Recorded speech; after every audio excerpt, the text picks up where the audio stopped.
하나님 말씀 구약 이사야서 66장 구약 1048페이지입니다.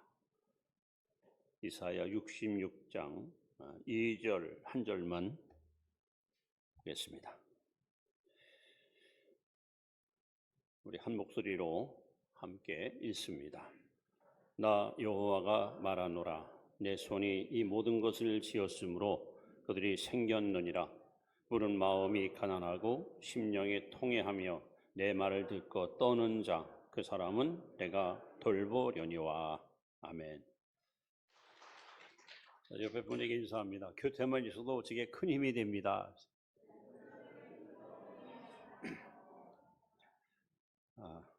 영국의 유명한 전도자 요한 웨슬레 감리교를 창설한 분이시기도 하고 88세 평생 동안 아마 지구촌에서 복음을 제일 많이 증거했던 위대한 하나님의 종입니다. 그분의 그 초상화 밑에 보면 이런 글귀가 써 있습니다. 이 사람이 바로 불 속에서 끄집어낸 타다 나온 나무 토막이 아닌가. 왜 이 말이 나왔냐 하면 목사의 아들도 태어났는데 어느 날 이 집에 화재가 일어납니다. 안타깝게도 다른 식구들은 전부 피신했는데 웨슬레 당시 6살짜리가 불 속에서 빠르지 못했습니다. 아버지가 불덩이를 바라보면서 하나님께 막 통곡하고 부르짖습니다. 제발 하나님 살려달라고. 그때 아이의 비명소리가 막 들립니다. 2층에 있는 창문가에서 창문을 두드리면서 살려달라고 아우성칩니다. 마을 사람들, 특히 건장한 분들이 달려가서 그 창문을 열고 극적으로 아이를 끄집어냈습니다. 그래서 요한 웨슬레는 불 속에서 끄집어낸 타다문 나무 조각이라는 이 닉네임을 가지고 평생 지옥불에 빠질 영혼을 살리는 일에 정말 목숨을 걸고 복음을 전했던 최대의 전도자, 영국이 낳은 위대한 하나님의 일꾼입니다. 오늘 여러분, 우리 뉴스를 늘 접합니다. 경북에 일어났던 산불 때문에 졸지에 사람이 많이 죽고 또 집이 다 불타버리고 삶의 터전을 잃어버린 안타까운 우리의 이웃들이 있습니다. 또 엊그제는 미얀마에서 진도 7도가 넘는 지진 때문에 수천 수만의 사람이 졸지에 죽는 그런 비보도 우리는 들었습니다. 그야말로 세상은 점점 전쟁과 기근과 재앙으로 우리의 삶을 위협하고 있는 역사의 마지막 시대를 우리는 살아갑니다. 바로 이런 시점에 우리에게 가장 필요한 것이 뭘까? 바로 하나님의 돌보심입니다.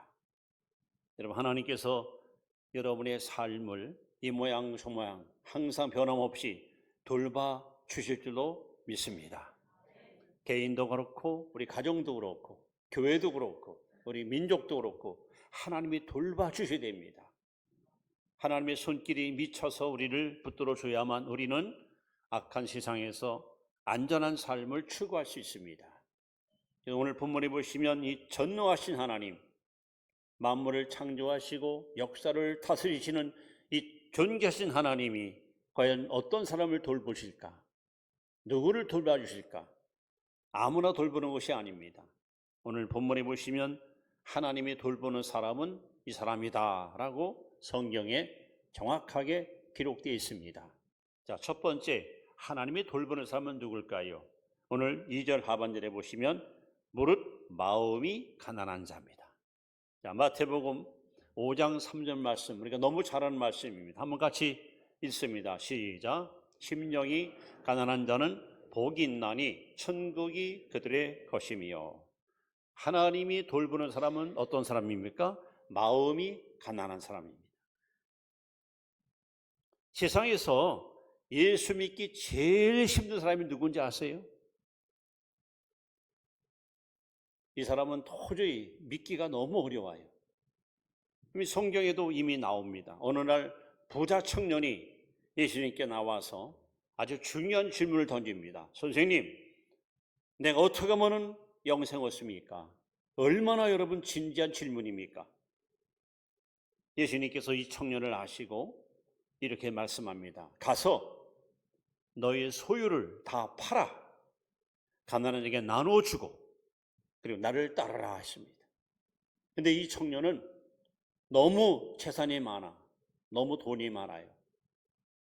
예수님은 이 청년을 향해서 너의 재물을 팔아서 나눠주고 그리고 나를 따르라 했는데, 이 청년은 물질에 대한 욕심 때문에, 물질에 대한 욕망 때문에 예수님의 말씀을 결국 저버리고 예수님을 떠나고 맙니다. 예수님께서 계속 말씀합니다.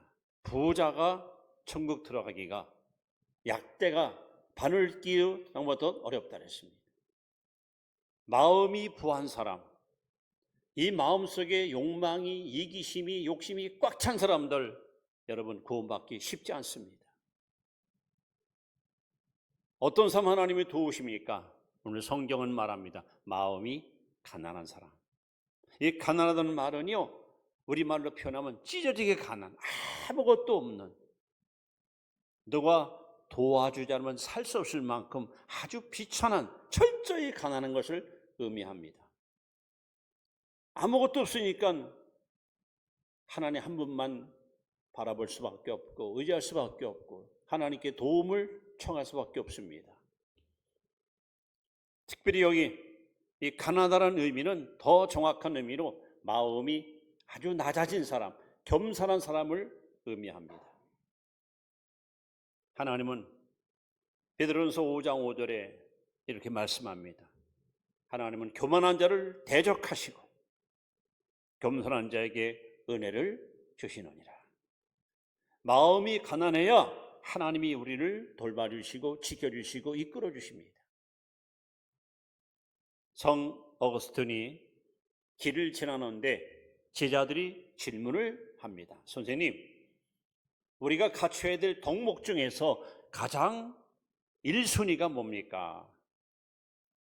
가장 1순위. 어거스틴은 대답합니다. 그건 겸손이다. 두 번째는 뭡니까? 두 번째도 겸손이다. 그러면 세 번째는요? 세 번째도 겸손이다. 우리가 갖춰야 될 덕목 중에 겸손이 가장 귀하다. 그랬더니 그럼 겸손의 반대는 뭡니까? 하고 또 제자들이 묻습니다. 어거스틴이 대답합니다. 그건 바로 교만이다. 그럼 교만은 또 뭡니까? 했더니 이렇게 답변합니다. 자신이 겸손하다고 생각하는 것, 이것이 교만이다. 여러분, 성경에 등장하는 여러 인물 가운데서 하나님이 항상 붙들어 주시고 인도해 주시고 보호한 사람이 누구냐? 겸손한 사람입니다. 마음이 가난한 사람이었습니다. 하나님 없이도 나는 얼마든지 살 수 있다. 난 내 힘으로 뭔 일을 할 수 있다. 이렇게 너무 자신만만하고 자아중심적인 사람들을 하나님은 결코 돕지 않습니다. 여러분, 이사야 선지자를 아실 거예요.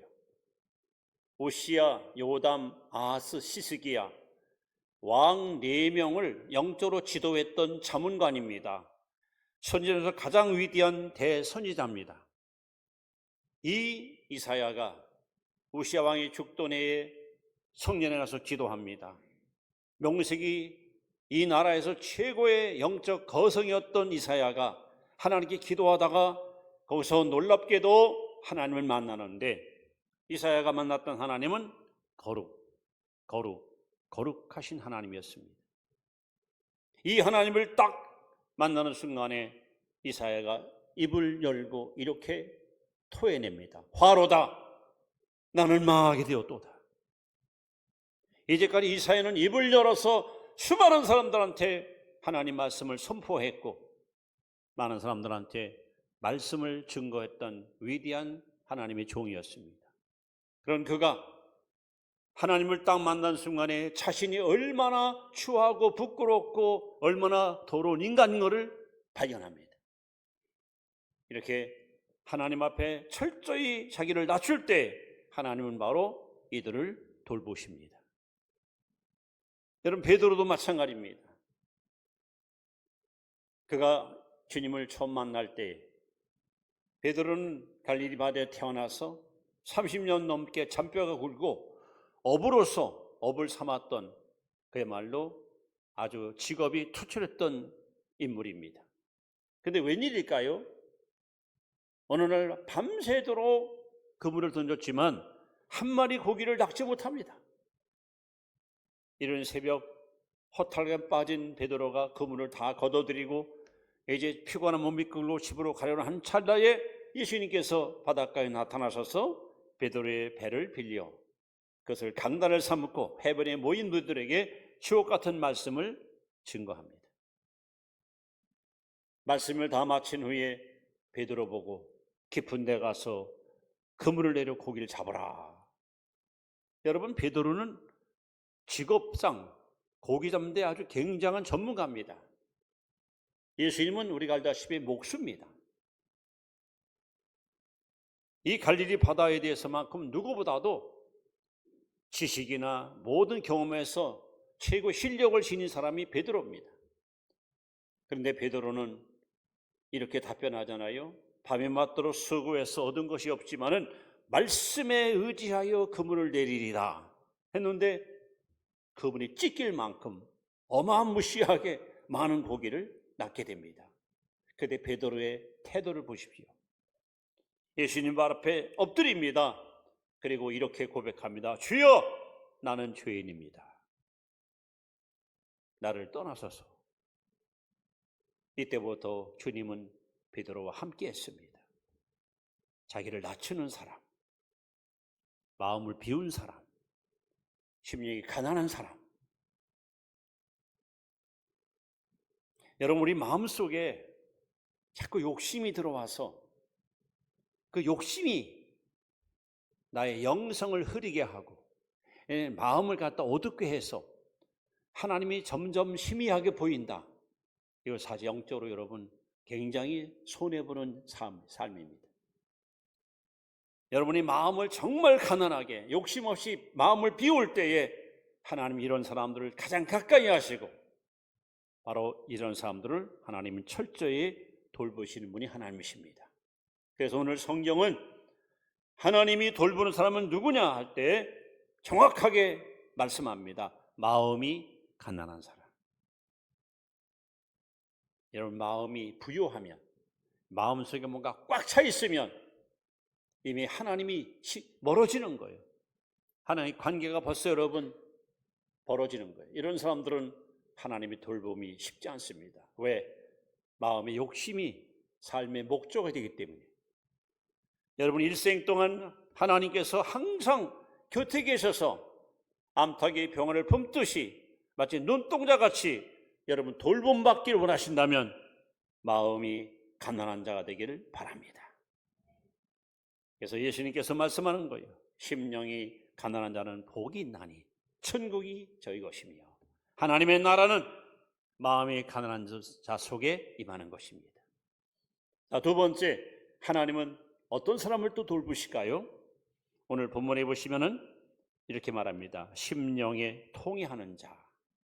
심령에 통회하는 자. 자, 우리 이 시편 34편 18절 말씀을 같이 봅니다. 시작. 여호와는 마음이 상한 자를 가까이 하시고 중심으로 통회하는 자를 구원하시는도다. 자, 여기 통회한다, 애통한다 하는 말은 이런 뜻입니다. 우리 안에 있을 것이 없고 없을 것이 있다. 그래서 애통하는 거, 이것이 바로 통회입니다. 여러분, 우리 안에 뭐가 있어야 됩니까? 믿음이 있어야죠. 소망이 있어야죠. 사랑이 있어야 돼요. 믿음, 소망, 사랑 항상 있어야 돼요. 근데 있을 건 없어. 믿음도 없고 소망도 없고 사랑도 없어. 또 없을 게 있어. 의심. 불신, 미움, 원망, 불평, 짜증, 이런 것들이 오히려 우리 마음속에 들어와 있어요. 도대체 나는 어떤 사람인가? 내 안에 있을 것은 없고 없을 것은 있으니 이 일 때문에 마음이 괴로워서 하나님께 통회하고 애통하는, 이것이 바로 심령이 통회하는 자입니다. 특별히 여기 성경에 마음이 심령이 통회한다는 말은 죄 때문에, 아직 끊지 못한 죄의 습관 때문에, 나를 항상 무너지게 하고 흔들리게 하는 이 죄성 때문에, 이것 때문에 마음이 괴로워서 하나님, 내가 언제나 죄와 상관없이 깨끗이 살고, 내가 언제나 하나님 앞에 부끄러움이 없이, 양심에 꺼리낌이 없이 떳떳하게 살 수 있겠습니까? 하나님, 내 힘으로는 죄의 세력을 이길 수 없습니다. 죄의 습성을 끊을 수 없습니다. 하나님 도와주세요. 더더욱 거룩하고 싶어요. 깨끗하게 살고 싶어요. 그래서 여러분, 마음을 찢고 통회하는 이 심령이 바로 마음이 통회하는 자고, 하나님 이런 자들을 돌보십니다. 특히 여러분, 성경에 보면 예수님께서 3번 우셨다라고 기록합니다. 요한복음 11장에 보시면 베다니의 나사로가 죽었을 때 무덤 위에 가시면서 통분히 여기사 예수님이 통분히 여기고 울었어요. 어쩌다가 젊은이가 저렇게 세상을 달리했을까? 내 친구 나사로가 왜 저렇게 일찍 떠났을까? 주님은 나사로의 죽음 앞에 가서 참 통분히 여기고 우셨습니다. 또 하나는 예루살렘 성이 얼마 있으면 멸망받을 텐데 백성들은 그 사실을 모른 채 희희낙낙하며 주지육에 빠져 있으며 어리석은 자존심만을 가지고 살아가고 있어요. 그리고 예수님이 눈물로 호소했던 그 이후 불과 얼마 후에, 즉 서기 70년에 저 로마의 티투스 장군에 의해서 예루살렘은 완전히 멸망당해 350만 명이 죽고 일부 사람들은 잡혀가서 그야말로 자살하는 비극을 보게 됩니다. 예루살렘아 예루살렘아, 암탉이 병을 품듯이 내가 너를 품으려 하시 얼마나 하고 막 주님이 통곡하십니다. 그리고 세 번째, 예수님께서는 십자가 앞에 놓고 시브리 5장 7절에 겟세마네 동산에서 심히 통곡하며 우셨다 그랬습니다. 오늘 여러분들은 아직도 끊지 못한 죄 때문에, 못된 습관 때문에, 하나님을 거스리는 그릇된 어떤 욕심 때문에 눈물로 회개하고 통회하고 사십니까? 하나님 백성으로서 나도 떳떳하게 깨끗하게 의롭게 살고 싶은데 마음은 원이지만 어쩔 수 없이 또 쓰러지고 또 주저앉고 또 무너지는 부끄러운 내 모습을 바라보면서 하나님, 어찌하면 좋습니까? 내가 언제나 이 죄로부터 벗어나서 영혼의 차함을 갈 수 있단 말입니까? 여러분, 이 일 때문에 통회하십니까? 애통해하셨습니까? 어느 날 성전에 바리새인과 세리가 기도하기 위해서 나아갑니다. 바리새인은 성전에 당당히 들어가서 두 손을 번쩍 들고 하나님이여, 나는 저 세리같이 저렇게 더럽고 치사하게 살지 않은 걸 감사합니다. 나는 일주일에 2번 금식합니다. 소득의 11조 하나님께 드립니다. 자신의 의를 자랑하고 자신의 업적을 과시합니다. 그러나 세리는 감히 성전에 들어오지 못한 채 문 밖에서 그들의 고꾸라져서 하나님이여, 나는 죄인입니다. 나는 죄인입니다 하고 눈물로 하나님께 통곡하고 회개합니다. 예수님께서 과연 이 두 사람 가운데 누구를 돌보실까요? 자기를 자랑하는 바리새인? 아닙니다. 자신의 죄를 자복하는, 통회하는 세리를 주님께서 돌보셨습니다. 아마 하나님의 돌보심을 평생 동안 깊이 경험한 사람이 있다면 아마 다윗. 이 다윗이가 하나님께 통에 자복하며 드렸던 회개 기도가 시편 51편입니다. 이 말씀이 너무 귀하기 때문에 제가 여러분 앞에 한 번 더 읽어드립니다. 하나님이여, 주의 인자를 따라 내게 은혜를 베푸시며 주의 많은 긍휼을 따라 내 죄악을 지워주소서. 나의 죄악을 맑게 씻으시며 나의 죄를 깨끗이 지하소서. 물은 나는 내 죄가를 나오니 내 죄가 항상 내 앞에 있나이다. 내가 주께만 범죄하여 주의 목전에 악을 행하여 싸우니 주께서 말씀하실 때 의로우시다 하고 주께서 심판하실 때에 순전하시다 하리이다. 내가 죄악 중에서 출생하였으며 어머니가 죄 중에서 나를 잉태하였나이다. 보소서, 주께서는 중심이 진실함을 원하시오니 내게 지혜를 은밀히 가르치시리이다. 우슬초로 나를 정결하게 하소서. 내가 정하리이다. 나의 죄를 씻어 주소서. 내가 눈보다 희리이다. 내게 즐겁고 기쁜 소리를 들려주시사 직접 꺾으신 뼈들도 즐거워하게 하소서. 주의 얼굴을 내 죄에서 들이키시고 내 모든 죄악을 지워주소서. 하나님이여, 내 속에 정함을 창조하시고 내 안에 정직한 영을 새롭게 하소서. 나를 주 앞에서 쫓아내지 마시며 주의 성령을 내게서 거두지 마소서. 주의 구원의 즐거움을 내게 회복시켜 주시고 자원 없는 심령을 주사 나를 붙드소서. 그리하시면 내가 범죄자에게 주의 도를 가르치리니 죄인들이 죽게 돌아오리이다. 하나님이여, 나의 구원의 하나님이여, 피 흘린 죄에서 나를 건지소서. 내 혀가 주의 의를 높이 노래하리이다. 주여, 내 입술을 열어 주소서. 내 입이 주를 찬송하며 전파하리이다. 주께서는 제사를 기뻐하지 아니하시나니 그렇지 아니하면 내가 드렸을 것이라. 주는 번제를 기뻐하지 아니하시나이다. 하나님께서 구하시는 제사는 상한 심령이라. 하나님이여, 상하고 통회하는 마음을 주께서 멸시하지 아니하시리이다. 주의 은택으로 시온의 선을 행하시고 예루살렘 성을 쌓으소서. 그때 주께서 의로운 제사와 번제와 온전한 번제를 기뻐하시리니 그때 그들이 수소를 주의 제단께 드리리이다. 구구절절 하나님 앞에 죄 때문에, 이 죄 때문에 하나님께 막 애통해하고 참 마음을 찢고 통곡하는 다윗의 기도. 바로 여러분, 이렇게 하나님은 지금도 심령에 통해하는 자, 이 죄 때문에 막 괴로워하고 잠 못 이루고 하나님께 눈물로 호소하는 자, 하나님 바로 그들을 돌보십니다. 그러나 뻔뻔스럽게 나는 죄 없습니다, 난 깨끗합니다, 나는 남들처럼 살지 않았습니다 하는 바리새인과 같은 그렇게 자만에 빠진 자들은 결코 하나님이 돌보지 않는 것입니다. 자, 세 번째, 하나님은 과연 누구를 또 돌보실까? 오늘 계속해서 이렇게 써 있습니다. 내 말을 듣고 떠는 자. 내 말을 듣고 떠는, 하나님 말씀을 듣고 떠는 자. 자, 잠언 13장 13절 말씀을 같이 한번 봅니다. 시작. 말씀을 멸시하는 자는 자기에게 패망을 이루고 계명을 두려운 자는 상을 받느니라.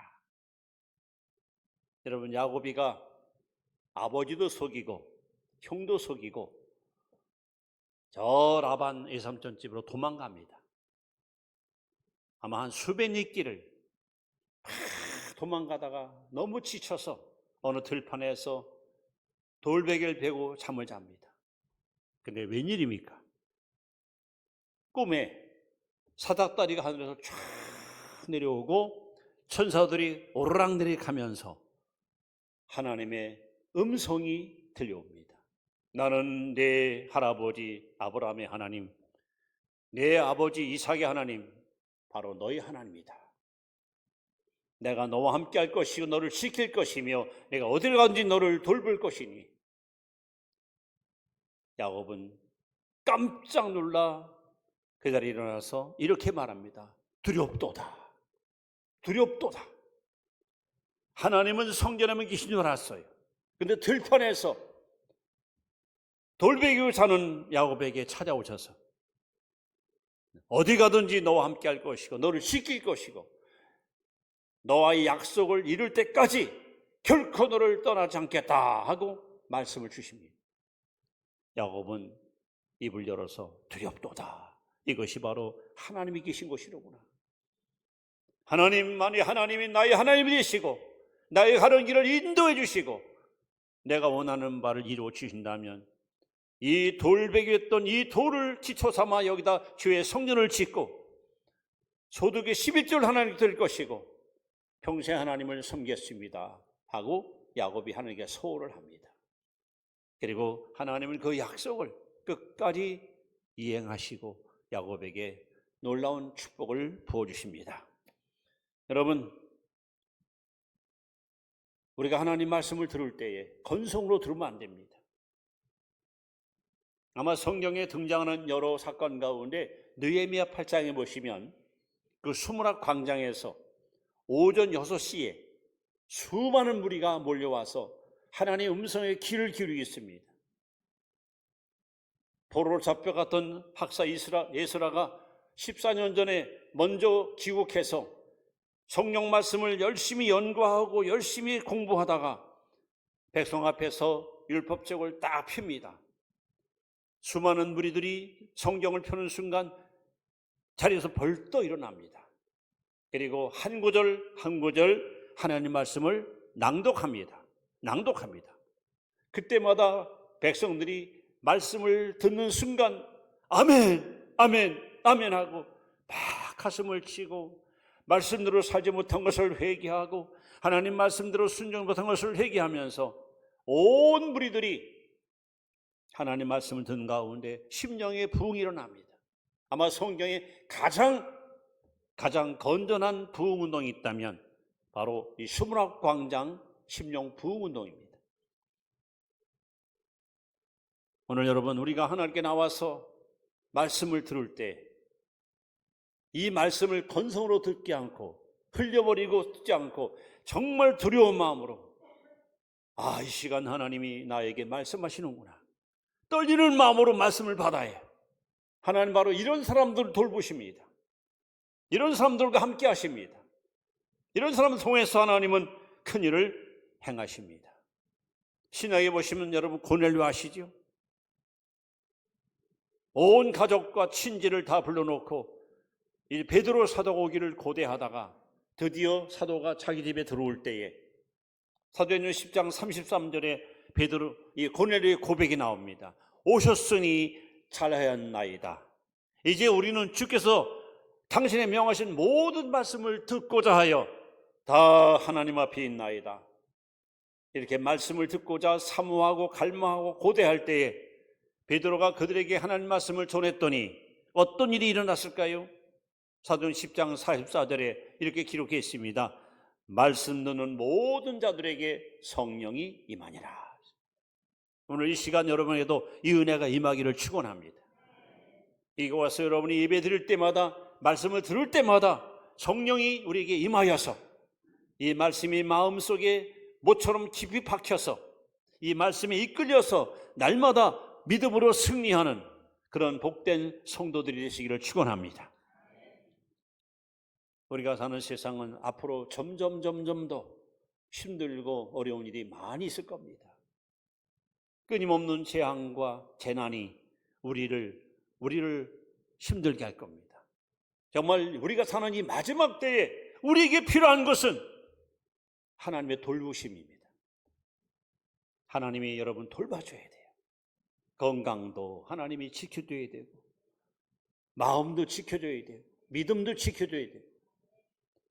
행복도 지켜줘야 되고 여러분 가정도, 여러분 직장도, 우리 민족도 하나님이 지켜줘야 됩니다. 이제 시편 121편 여러분 한번 전체 몇 장 안 되니까 같이 읽으면서 하나님 주시는 이 위대한 약속의 말씀을 가슴속에 다시 한번 되새김하는 그런 귀한 시간이 바랍니다. 우리 시편 121편 같이 크게 읽습니다. 시작. 내가 산을 향하여 눈을 들리라. 나의 도움이 어디서 올까? 나의 도움이 천지를 지으신 여호와이로다. 여호와께서 너를 실족하지 아니하게 하시며 너를 지키시는 이가 졸지 아니하시리로다. 이스라엘을 지키시는 이는 줄리도 아니하시고 주무시도 아니하시리로다. 여호와는 너를 지키시는 이시라. 여호와께서 내 오른쪽에서 내 그늘이 되시나니 낮에 해가 너를 상하게 하지 아니하며 밤의 달도 너를 해치지 아니하리로다.